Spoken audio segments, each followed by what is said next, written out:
Hello ചങ്സ്, എല്ലാവർക്കും ഞങ്ങളുടെ പുതിയൊരു വീഡിയോയിലേക്ക് സ്വാഗതം. ഞാൻ നിങ്ങളുടെ സ്വന്തം മാനോഫ്. മക്കളെ, നമ്മുടെ കോൺവെർസേഷൻ കംപ്ലീഷൻ എന്ന് പറഞ്ഞിട്ടുള്ള ഒരു പോർഷൻ ഉണ്ടല്ലോ, ഏറ്റവും അവസാനത്തെ അല്ലേ. അപ്പോൾ ആ പോർഷനിലേക്ക് വേണ്ട ക്വസ്റ്റ്യൻ ടാഗ്, അതേപോലെ തന്നെ എന്താ പറയുക, ഈഫ് ക്ലോസ്, ഇങ്ങനെയുള്ള കുറേ ഗ്രാമറുകൾ നമ്മൾ ഓൾറെഡി ചെയ്തിട്ടുണ്ട്. അതിൽ വരുന്ന മറ്റൊരു ഗ്രാമറാണ് ഹാഡ് ബെറ്റർ എന്ന് പറഞ്ഞിട്ടുള്ളത് അല്ലേ. അപ്പോൾ ഹാഡ് ബെറ്റർ എന്ന് പറഞ്ഞ ഗ്രാമർ വളരെ സിമ്പിളായിട്ട് നിങ്ങൾക്ക് പഠിക്കാൻ പറ്റും. എന്താണ് മക്കളെ ഈ ഹാഡ് ബെറ്റർ എന്ന് പറഞ്ഞു കഴിഞ്ഞാൽ? ഇതാണല്ലോ ഹാഡ് ബെറ്റർ അല്ലേ. സംഭവം സിമ്പിൾ ആണോടാ. ഓക്കെ, ഇതിൻ്റെ അർത്ഥം എന്താണെന്ന് ചോദിച്ചു കഴിഞ്ഞാൽ നല്ലത്, കുറച്ചുകൂടി നല്ലത് എന്നൊക്കെയാണ്. ഇത് നമ്മൾ പറയുന്നത് എന്തിനറിയാം മക്കളെ, അല്ലെങ്കിൽ ഇതിനെന്തിനാണ് നമ്മൾ ഇതിൻ്റെ അപ്ലിക്കേഷൻ എന്നറിയോ? അതായത് ഒരാൾക്ക് മറ്റൊരാളോട് വളരെ സ്ട്രോങ് ആയിട്ടുള്ള ഒരു സജഷൻ അല്ലെങ്കിൽ സ്ട്രോങ് ആയിട്ടുള്ള ഒരു ഉപദേശം കൊടുക്കണം എന്ന് വിചാരിച്ചോ. അതായത് ഒരു കാര്യം നിങ്ങൾ ചെയ്തിട്ടില്ലെങ്കിൽ പ്രശ്നമാണ്. ഇപ്പോൾ ഉദാഹരണത്തിന് നിങ്ങളുടെ പേരൻസ് ഇപ്പം നിങ്ങൾക്ക് നൽകുന്ന നല്ല സ്ട്രോങ് ഒരു ഉപദേശം ഉണ്ടാവും. എന്താ, നന്നായി പഠിക്കുന്നതാണ് നിങ്ങൾക്ക് നല്ലത്, ഹാർഡ് വർക്ക് ചെയ്യുന്നതാണ് നല്ലത്, കുറച്ച് നേരത്തെ എഴുന്നേൽക്കുന്നതാണ് നല്ലത്, ഇങ്ങനെയൊക്കെ പറയുന്നുണ്ടാവില്ലേ. അപ്പോൾ അത് ചെയ്തിട്ടില്ലെങ്കിൽ കുഴപ്പമാണ് അല്ലേ, വെറുതെ പറയല്ല. അപ്പോൾ അങ്ങനെ ഉറപ്പായിട്ടും ചെയ്യേണ്ടതായിട്ടുള്ള ഒരു സ്ട്രോങ് ആയിട്ടുള്ള ഒരു സജഷൻ കൊടുക്കേണ്ട സമയത്താണ് നമ്മൾ ഈ ഹാഡ് ബെറ്റർ ഉപയോഗിക്കുന്നത്. ഉദാഹരണത്തിന് നിങ്ങളുടെ വീട്ടിലേക്ക് വളരെ സുന്ദരിയായ അല്ലെങ്കിൽ സുന്ദരനായ ഒരു ഗസ്റ്റ് വന്നു എന്ന് വിചാരിക്കുക. വിഷ്വലൈസ് ചെയ്തോ, അടിപൊളി. ഇപ്പം തന്നെ കണ്ട ചെക്കന്മാരെ കണ്ണും മുറക്കം കണ്ട് വിടർന്ന് കിടക്കുകയാണ്. ഓക്കെ, അപ്പം നല്ലൊരു സുന്ദരിയായ പെൺകുട്ടി നിങ്ങളുടെ വീട്ടിലേക്ക് വിരുന്നു വന്നു. ഓക്കെ, നിങ്ങളുടെ ബന്ധു ആരെങ്കിലും ആയിക്കോട്ടെ. ഓക്കെ, അതേപോലെ തന്നെ ഒരു സുന്ദരനായ ഒരു യുവാവ് പെൺകുട്ടികളുടെ വീട്ടിലേക്ക് വന്നെന്ന് വിചാരിച്ചോളിഞ്ഞ് രണ്ടാക്കും അങ്ങനത്തെ ഒരു പ്രശ്നം വേണ്ട. ഇതെന്താ ആൺകുട്ടികളെ മാത്രം പരിഗണിക്കണം വിചാരിക്കേണ്ട. ഓക്കെ, എന്തായാലും എല്ലാവരും വിഷ്വലൈസ് ചെയ്തില്ലേ? ഓക്കെ, ഇനി എന്താ സംഭവിക്കണം അറിയോ? അവർ നിങ്ങളോട് വളരെ ക്ലോസ് ആയി ഇടപഴകി, നിങ്ങൾ തമ്മിൽ സംസാരിച്ചു, ഭയങ്കര ക്ലോസ് റിലേഷനായി, അങ്ങോട്ടും ഇങ്ങോട്ടും പിരിയാൻ പറ്റാത്ത സിറ്റുവേഷൻ വരികയാണ്. അങ്ങനെ രാത്രിയായി രാത്രിയായി എന്ന് പറഞ്ഞപ്പോൾ ഓരോന്നിൻ്റെ ചിരിയണ്ടില്ലേ, അതല്ല ഉദ്ദേശിച്ചത്. രാത്രിയായി, കുറേ വൈകി. ഓക്കെ, അപ്പോൾ ഇനി ആ കുട്ടി അല്ലെങ്കിൽ വന്ന ആ ഗസ്റ്റ് തിരിച്ചു പോകാൻ പോവുകയാണ്.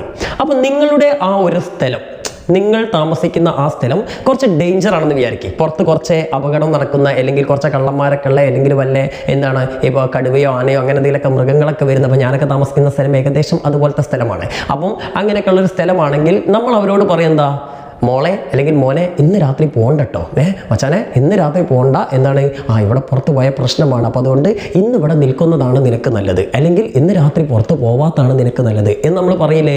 ഇങ്ങനെ പറയാനാണ് നമ്മൾ ഈ ഹാഡ് ബെറ്റർ ഉപയോഗിക്കണേ. നിങ്ങളിപ്പോൾ ഇവിടെ കടുവയും പോയി ഒന്നും ഇല്ലെങ്കിലും, അതേപോലെ തന്നെ കള്ളന്മാരില്ലെങ്കിലും, നിങ്ങളെന്താ പറയുക, പുറത്തിറങ്ങണ്ടോ കോക്കാച്ചി പിടിക്കുന്ന പറയും. നിങ്ങളേതാ സാധനം നിൽക്കറിയാം. ഓക്കെ, ഇവിടെ നിൽക്കണമല്ലോ ആൾ അല്ലേ. അപ്പോൾ ഇതെങ്ങനെ പറയാം മക്കളെ? സിമ്പിളാണ്.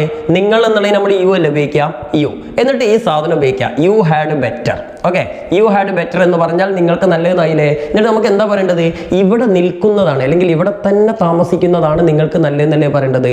അപ്പോൾ you had better stay, U had better stay here എന്ന് പറഞ്ഞാൽ എന്താ അറിയാം, നിങ്ങൾക്ക് നല്ലത് ഇവിടെ നിൽക്കുന്നതാണ്. അതിനർത്ഥം ഇവിടെ നിന്നിട്ടില്ലെങ്കിൽ പ്രശ്നമാണ് എന്നാണ്. മനസ്സിലായില്ല? അപ്പോൾ സ്ട്രോങ് ആയിട്ട് പറയാണ് കേട്ടോ, ഒരു ഉപദേശം കൊടുക്കുകയാണ്. സോ ഇവിടെ എന്താ സംഭവിച്ച മക്കളെ? ഹാഡ് ബെറ്റർ എന്ന വാക്കിന് ശേഷം നമ്മളൊരു വെർബ് വെച്ചു, സ്റ്റേ അല്ലേ. പക്ഷേ ഇതിൻ്റെ ഇടയിൽ നമ്മൾ ടു എന്ന ഒരു സാധനം ഉപയോഗിച്ചിട്ടില്ല. ഓക്കെ, അപ്പോൾ ഇവിടെ ഹാഡ് ബെറ്ററിൽ നിങ്ങൾ ഏറ്റവും കൂടുതൽ ശ്രദ്ധിക്കേണ്ട ഒരു കാര്യമാണ്, നിങ്ങൾക്ക് അറിയാതെ ഒരു ടു വെക്കാൻ ഇങ്ങനെ മുട്ടും. ഓക്കെ, പക്ഷെ മുട്ടിയാൽ മതി. പക്ഷെ നിങ്ങൾ എന്ത് ചെയ്യണ്ട, തുറക്കണ്ട അല്ലേ, മുട്ടുകയും തുറക്കപ്പെടുന്നല്ലേ, നിങ്ങൾ എഴുതണ്ട. ഓക്കെ, എഴുതരുത്. അപ്പോൾ ടു ഉപയോഗിക്കാൻ പാടില്ല. നിങ്ങൾ ഹാഡ് ബെറ്ററിൽ ആദ്യം തന്നെ ശ്രദ്ധിക്കേണ്ട ഒരു കാര്യമാണ്. നിങ്ങളോട് ഇടക്കിടക്ക് നിങ്ങളെ മൈൻഡ് പറയും ടു വെക്കടാ അല്ലേ, ശരിയാവില്ല എന്ന് പറയും. പക്ഷെ നിങ്ങൾ വെക്കരുത്. ഓക്കെ, വെച്ചാൽ മാർക്ക് പോയി. ഇനി അടുത്തെന്താ വെച്ചാൽ ഈ സ്റ്റേ എന്ന വാക്ക് കണ്ടില്ലേ, ഇത് V1 ഫോമാണ്. അപ്പം നിങ്ങൾ എന്താ ശ്രദ്ധിക്കേണ്ടത് മക്കളെ? ഹാഡ് ബെറ്ററിന് ശേഷം ഒരു വെർബ് ഉപയോഗിക്കണം. ആ വെർബിൻ്റെ ഇടയിൽ ടു ഉണ്ടാവാൻ പാടില്ല. അതേപോലെ തന്നെ ആ വെർബ് V1 ഫോം ഉപയോഗിക്കണം. ഇത്രയുള്ള മക്കളെ, തീർന്നു, പ്രശ്നം കഴിഞ്ഞു. ഇനി നമുക്ക് ഇതിനെ ഒന്ന് നെഗറ്റീവായിട്ട് പറഞ്ഞു നോക്കാം. അതായത് രാത്രി പുറത്ത് പോകരുത്, പുറത്ത് പോവാത്തതാണ് നിങ്ങൾക്ക് നല്ലത്, അങ്ങനെ പറഞ്ഞൂടെ? അപ്പം അതെങ്ങനെ പറയാം? അവിടെ ഇതാ, യു ഹാഡ് ബെറ്റർ എന്താണ്, പോകരുത് എന്നല്ലേ. അപ്പോൾ അരുത് എന്നുള്ളത് നമ്മൾ നെഗറ്റീവായിട്ട് പറയുമ്പോൾ നോട്ടല്ല ഉപയോഗിക്കേണ്ടത്. അപ്പോൾ you had better not. Okay, not. ഇനി നമുക്ക് പോവുക എന്നല്ലേ വെർബ്, ഏതാ, ഗോ. അതിൻ്റെ V1 ഫോം ഉപയോഗിക്കുക, ഗോ എന്നല്ലേ. You had better not go outside. Okay, പുറത്തേക്ക് പോകരുത്, പോകാത്തതാണ് നിങ്ങൾക്ക് നല്ലതെന്ന്. ഓക്കെ, അപ്പോൾ അവിടെ എന്താ ശ്രദ്ധിച്ചേ, ഇവിടെയും നോട്ട് കഴിഞ്ഞിട്ട് ടു ഇട്ടിട്ടില്ല. മനസ്സിലായില്ലേ? അപ്പോൾ ഇന്ന് എന്താ നിങ്ങൾ മനസ്സിലാക്കേണ്ടത്? ഒരു കാരണവശാലും നമ്മുടെ ഹാഡ് ബെറ്ററിന് ശേഷം ടു ഉപയോഗിക്കാൻ പാടില്ല. സെൻറ്റൻസിലെ ടു ഉപയോഗിക്കരുത് നല്ല കേട്ടോ പറഞ്ഞത്. ഹാഡ് ബെറ്ററിന് ശേഷം ടു ഉപയോഗിക്കരുത്, വെർബിൻ്റെ മുന്നിൽ ടു ഉപയോഗിക്കരുത്. അതേപോലെ തന്നെ വെർബ് V1 ഫോമിലായിരിക്കണം ഉപയോഗിക്കേണ്ടത്. സംഭവം കിട്ടിയില്ലേ? ഇതൊരു ഉപദേശം കൊടുക്കാനാണ് ഉപയോഗിക്കണേ. ഇനിയിപ്പോൾ ഉദാഹരണത്തിന് നിങ്ങളിപ്പോൾ വീട്ടിൽ നിന്ന് പുറത്തിറങ്ങുന്ന സമയത്ത് നിങ്ങൾ ബൈക്കിലേക്ക് കയറാൻ പോവുകയാണ്. ആ ബൈക്കിലേക്ക് കയറുമ്പോൾ നിങ്ങളുടെ അമ്മ നിങ്ങൾക്ക് നൽകുന്ന സ്ട്രോങ് ഉപദേശം എന്തായിരിക്കും? നിങ്ങൾ നല്ല മുടിയൊക്കെ ഹെയർ സ്റ്റൈലൊക്കെ പോയി നല്ല സ്ട്രെയിറ്റ് ഒക്കെ ആക്കി കണ്ട് അത് പാറിച്ച് നടക്കാൻ വേണ്ടിയിട്ട് നിങ്ങളിങ്ങനെ നടക്കാവും. അപ്പോൾ നിങ്ങളുടെ അമ്മ പറയും, എന്താണ്, you had better wear helmet അല്ലേ, വെയർ ഹെൽമെറ്റ്. ഞാനൊക്കെ അന്ന് ആക്സിഡന്റ് ആയ സമയത്ത് ഈ ഹെൽമെറ്റ് ഇട്ടുകൊണ്ടാണ് മക്കളെ ഇതിന്റെ തലക്കൊന്നും പറ്റാതെ ഇവിടെ മാത്രം പറ്റിയത്. ഇത് ഹാൻഡിൽ വന്നിടിച്ചോണ്ടാണ്, അല്ലെങ്കിൽ എനിക്കൊന്നും പറ്റൂലായിരുന്നു. അപ്പോൾ എന്തായാലും ഹെൽമെറ്റ് എന്ന് പറഞ്ഞാൽ ഭയങ്കര സംഭവമാണ് മക്കളെ, ഹെൽമെറ്റ് എപ്പോഴും ഉപയോഗിക്കണം. അപ്പോൾ എന്തായാലും നോക്കി, യു ഹാഡ് ബെറ്റർ എന്താ പറഞ്ഞത്, വെയർ ഹെൽമെറ്റ്, ഹെൽമെറ്റ് വെക്കുന്നതാണ് നല്ലത്. ഹെൽമെറ്റ് വെച്ചില്ലെങ്കിൽ തല പൊളിഞ്ഞു പോകും അല്ലേ. ഇനിയിപ്പോൾ വേറൊരാൾ പബ്ലിക്കിൽ നിന്ന് ഇങ്ങനെ പുക വലിക്കുന്നുണ്ട്. പബ്ലിക്കിൽ നിന്നല്ല, എവിടുന്നും പുക വലിക്കാൻ പറ്റൂല അല്ലേ. ഈ സ്മോക്കിംഗ് എന്ന് പറഞ്ഞാൽ ഭയങ്കര, smoking is injurious to health ആണ് അല്ലേ. അപ്പോൾ എന്തായാലും പുക വലിക്കുന്നത് നിങ്ങൾ കാണണം. അപ്പോൾ നിങ്ങൾക്ക് അയാൾക്ക് ഒരു സ്ട്രോങ് ഉപദേശം കൊടുക്കണം. ഓക്കെ, അപ്പോൾ നിങ്ങൾ പറയണം അയാളോട്, എന്ത്, പബ്ലിക്കിൽ പുക വലിക്കുന്നത് നല്ലതല്ല മോനെ, പുക വലിക്കരുത് എന്ന് പറഞ്ഞു അല്ലേ. അപ്പം എന്താ, നിങ്ങൾക്ക് നല്ലത് പബ്ലിക്കിൽ വെച്ച് പുക വലിക്കാത്തതാണ്. അല്ലെങ്കിൽ പോലീസ് പിടിക്കും, അല്ലെങ്കിൽ ഞാൻ പിടിച്ചടിക്കും, അതല്ലേ നിങ്ങൾ ഉദ്ദേശിക്കുന്നത്. അപ്പോൾ എങ്ങനെ പറയാ, you had better not smoke in public. Smoke എന്ന് പറഞ്ഞാൽ V1 ഫോം ആണ് അല്ലേ. നോട്ട് സ്മോക്ക് ഇൻ പബ്ലിക്, പബ്ലിക്കിൽ സ്മോക്ക് ചെയ്യാത്തതാണ് നിങ്ങൾക്ക് നല്ലത് കേട്ടോ എന്ന് അല്ലേ.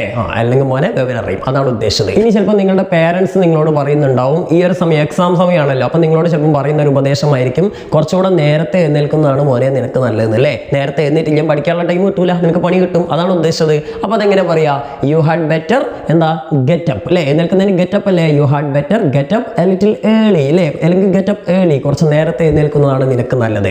അപ്പോൾ ഇതൊന്നും മനസ്സിലാക്കിയില്ലേ, ഹാഡ് ബെറ്റർ V1 ഫോമുള്ള വെർബ് വേണം. ഇനി നമുക്ക് പരീക്ഷയ്ക്ക് എങ്ങനെ വരിക എന്നുള്ളത് നോക്കാം. ഇത് നമ്മുടെ മോഡൽ എക്സാമിന്റെ ഒരു ക്വസ്റ്റ്യൻ പേപ്പർ ആണ്, നിങ്ങൾക്ക് അറിയാലോ. അതിൽ ലാസ്റ്റ് കണ്ടോ, മിസ്റ്റർ തോററ്റും റായും തമ്മിൽ നടക്കുന്ന ഒരു കോൺവെർസേഷൻ. അതിൽ നിങ്ങൾക്ക് ഇവിടെ ലാസ്റ്റ് കണ്ടോ, യു ഹാഡ് ബെറ്റർ ഡാഷ്, കണ്ടില്ലേ. സോ ഇവിടെ നമ്മുടെ തോററ്റ് എന്തോ സ്ട്രോങ് ആയിട്ടുള്ള ഒരു നിർദ്ദേശമാണ് റായ്ക്ക് കൊടുത്തത്. വളരെ ഇമ്പോർട്ടൻ്റ് ആയിട്ടുള്ള ഒരു നിർദ്ദേശമാണ് കൊടുത്തത്. അത് ചെയ്തില്ലെങ്കിൽ എന്തോ പണി കിട്ടും എന്നാണ് പറഞ്ഞത് അല്ലേ. എന്ത് നിർദ്ദേശം കൊടുത്തത് എന്നുള്ളതിന്റെ ക്ലൂ നമുക്ക് ഈ രണ്ട് കോൺവെർസേഷനിൽ ഉണ്ടാവും. നമുക്ക് നോക്കാം. എന്താണ്, sir there is A situation. നമ്മൾ തോററ്റ് പറയാണ്, ഒരു പ്രശ്നമുണ്ട്, ഒരു സിറ്റുവേഷൻ ഉണ്ട്. എന്താണ്, ദ ക്രൗഡ് സീംസ് അൺമാനേജബിൾ. മാനേജ് ചെയ്യണം എന്താ, നിയന്ത്രിക്കുക അല്ലേ. അപ്പോൾ അൺമാനേജ് പറഞ്ഞാൽ കൺട്രോൾ അല്ല, അൺകൺട്രോളബിൾ എന്നാണ് പറഞ്ഞത് അല്ലേ. അപ്പോൾ ക്രൗഡ്, ജനക്കൂട്ടം അൺകൺട്രോളബിൾ ആണ്, നമ്മൾ പറഞ്ഞൊന്നും കേൾക്കുന്നില്ല. എന്നിട്ട് പറയാണ്, യു ഹാഡ് ബെറ്റർ ഡാഷ്, നിങ്ങൾക്ക് നല്ലത് എന്തോ ചെയ്യലാണെന്നാണ്. അപ്പം നമ്മുടെ റായ് കൊടുത്ത മറുപടി എന്താ, okay I will do that, okay ഞാൻ അങ്ങനെ ചെയ്യാമെന്ന് പറഞ്ഞു. അപ്പോൾ ഇവിടെ രണ്ട് രീതിയിൽ നമുക്ക് പറയാം. തോററ്റ് എന്തായിരിക്കും, ഒന്ന് പറഞ്ഞിട്ടുണ്ടാവുക, ആൾക്കാരെ കൺട്രോൾ ചെയ്യാൻ പറ്റുന്നില്ല, നിങ്ങൾക്ക് നല്ലത് പോലീസിനെ വിളിക്കുന്നതാണ്, അങ്ങനെ പറഞ്ഞൂടെ. ഇനി അതെല്ലാം വേറെ രീതി പറയാം, എന്താ, അതെ ആൾക്കാരെ ഏതായാലും മാനേജ് ചെയ്യാൻ പറ്റുന്നില്ല, നിങ്ങൾക്ക് നല്ലത് ഷൂട്ടിംഗ് അങ്ങോട്ട് തുടങ്ങുക എന്നുള്ളതാണ്. അത് മൈൻഡ് ചെയ്യാതെ ഷൂട്ടിംഗ് തുടങ്ങുക എന്നുള്ളതാണ്. ഏതെങ്കിലും ഒരു രീതിയിൽ നമുക്ക് എന്ത് ചെയ്യാം, ഇത് വെക്കാം. എങ്ങനെ വെച്ചാലും ഹാഡ് ബെറ്റർ അല്ലേ. അപ്പോൾ ഇങ്ങനെ വരിക, യു ഹാഡ് ബെറ്റർ നമുക്കുണ്ട്, നമ്മൾ ആൻസർ ചെയ്താൽ പോകണം. ഇപ്പോൾ 34ാമത്തെ ചോദ്യമാണല്ലോ, 34 അല്ല സോറി, നമ്മുടെ ഡി ആണല്ലോ അല്ലെ, 34 ഡി. ഓക്കെ, ഫസ്റ്റ് നമ്മൾ ABC ഒക്കെ ആദ്യം എഴുതണം കേട്ടോ, ഞാൻ ഡീൻ്റെ കാര്യം മാത്രം പറയുകയാണ്. അപ്പോൾ നിങ്ങൾ യു ഹാഡ് ബെറ്റർ എന്ന് എഴുതേണ്ട ആവശ്യമൊന്നുമില്ല, ഇനി ആൻസർ മാത്രം എഴുതിയാൽ മതി. ഇനി എഴുതണമെങ്കിൽ നിങ്ങൾക്ക് യു ഹാഡ് ബെറ്റർ തന്നെ കംപ്ലീറ്റ് ചെയ്തും ചെയ്യാം കേട്ടോ. ഓക്കെ, അങ്ങനെ എഴുതിയടിച്ച് കുഴപ്പമൊന്നുമില്ല. അപ്പോൾ നമ്മൾ എഴുതുകയാണ് യു ഹാഡ് ബെറ്റർ. ഇതിൻ്റെ ആവശ്യമൊന്നുമില്ല കേട്ടോ, നമ്മൾ ആ ഡാഷ് ഇട്ട് കൊടുത്ത് മാത്രം എഴുതിയാൽ മതി. അപ്പോൾ എന്തായാലും പ്രശ്നത്തേക്ക് നമ്മൾ യു ഹാഡ് ബെറ്റർ കഴിഞ്ഞു. ഇനി എന്താണ് ഇവിടെ പറഞ്ഞത്, നമുക്ക് പോലീസിനെ വിളിക്കാം എന്നാണ് ഉപദേശിക്കുന്നതെങ്കിൽ എന്താ ചെയ്യേണ്ടത്, വിളിക്കുക എന്നുള്ളതിന് ഏതാ വെർബ്, കോൾ അല്ലേ. അപ്പോൾ നമ്മൾ എഴുതുന്നു you had better call. Okay, you had better call, ആരെ, call the police. Okay, call the police. Okay, ഇനി അതല്ലെങ്കിൽ എന്താണ്, ഷൂട്ടിംഗ് തുടങ്ങുന്നതാണ് നിങ്ങൾക്ക് നല്ലത്, you had better start the shooting അല്ലേ, ഷൂട്ടിംഗ് അല്ല, shooting. Okay, start the shooting. Okay, അങ്ങനെ വേണമെങ്കിൽ അങ്ങനെ ചെയ്താ, അല്ലെങ്കിൽ ഷൂട്ടിംഗ് ക്യാൻസൽ ചെയ്യുന്നതാണ് നല്ലത്, അങ്ങനെയും പറയാം. എന്താ, U had better cancel the shooting. അപ്പോൾ എന്ത് വേണമെങ്കിലും നിങ്ങൾക്ക് ചെയ്യാം. അപ്പോൾ എന്താണ് വെക്കേണ്ട എത്ര ഉള്ളൂ, ഹാഡ് ബെറ്ററിന് ശേഷം ഒരു V1 ഫോം ഉപയോഗിക്കണം. അപ്പോൾ നിങ്ങൾ എന്ത് വിചാരിച്ചാൽ നമ്മുടെ പ്രീവിയസ് ക്വസ്റ്റ്യൻ പേപ്പർ ഒക്കെ എടുത്താൽ അതിൽ പല ക്വസ്റ്റ്യൻ പേപ്പർ എല്ലാത്തിലും ഉണ്ടാവണമെന്നില്ല, പലതിലും നിങ്ങൾക്ക് ഈ ഹാഡ് ബെറ്ററിന്റെ പ്രയോഗം കാണാം. എന്തായാലും മോഡൽ എക്സാമിന് വന്ന സ്ഥിതിക്ക് പബ്ലിക് എക്സാമിനും ഇതേ ഗ്രാമർ വരാനുള്ള സാധ്യത കൂടുതലാണ്. അപ്പോൾ ഒരു മാർക്കാണ് മിസ് ചെയ്യരുത്, സിമ്പിളായിട്ട് കിട്ടും. അപ്പോൾ ഇതിൻ്റെ ക്ലൂ നിങ്ങൾക്ക് താഴെ തന്നെ ഉണ്ടാവുമെന്ന് മനസ്സിലാക്കുക. ഇനി ഒറ്റ എക്സാമ്പിളും കൂടി തന്നിട്ട് നമുക്ക് ഈ ഒരു ടോപ്പിക് കണ്ട് വൈൻഡപ്പ് ചെയ്യാം.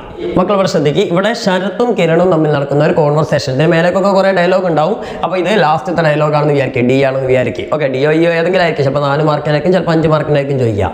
അപ്പം നമ്മുടെ ശരത്ത് പറയണത് യു ഹാഡ് ബെറ്റർ ഡാഷ്, നിനക്ക് നല്ലത് എന്തോ ആണെന്ന് പറഞ്ഞൊരു സ്ട്രോങ് ഉപദേശം കിരണിന് കൊടുക്കുകയാണ്, ഭാര്യയ്ക്ക് കൊടുക്കുകയാണ്. അപ്പോൾ കിരൺ അതിന് മറുപടി പറഞ്ഞത് okay I will consult the doctor, ശരി ഞാൻ ഡോക്ടറെ കാണിച്ചോളാം എന്ന് പറഞ്ഞു അല്ലേ. അപ്പോൾ നിങ്ങൾക്കുള്ള ക്ലൂ എവിടെ ഉണ്ട്, ഈ താഴത്തില്ലേ, ഞാൻ ഡോക്ടറെ കാണിച്ചോളാം എന്ന് പറഞ്ഞു. അപ്പോൾ അങ്ങനെ പറഞ്ഞിട്ടുണ്ടെങ്കിൽ ഇവിടെ കൊടുത്ത ഉപദേശം എന്തായിരിക്കും, നിനക്ക് നല്ലത് ഡോക്ടറെ കാണിക്കലാണെന്നല്ലേ അല്ലേ. അപ്പോൾ മനസ്സിലാക്കാം, മിക്ക എണ്ണത്തിൻ്റെ റിപ്ലൈയിൽ ഉണ്ടാവും അതിൻ്റെ ക്ലൂ, ഇല്ലെങ്കിൽ ആ ഒരു കോൺവെർസേഷനിൽ അതിൻ്റെ ക്ലൂ ഉണ്ടാവും. ഓക്കെ, അപ്പോൾ അത് നമുക്ക് ആൻസർ കിട്ടും. അപ്പോൾ ഇവിടെ എന്താണ്, ഡോക്ടറെ കാണിക്കുന്നതാണ് നിനക്ക് നല്ലതെന്ന് പറഞ്ഞപ്പോഴാണ് ഇവിടെ മറുപടി പറഞ്ഞത് ശരി ഞാൻ ഡോക്ടറെ കാണിച്ചോളാം അല്ലേ. അപ്പോൾ ഇവിടെ എന്താ വരിക, U had better consult the doctor. ഇതന്നെ ഈ കൺസൾട്ട് എന്നുള്ള വർമ്മ കണ്ട് എഴുതിയാൽ മതി. U had better consult the doctor എന്ന് എഴുതിയാൽ ഉത്തരം കിട്ടി, സംഭവം കഴിഞ്ഞ്. Yes your honour. ഓക്കെ.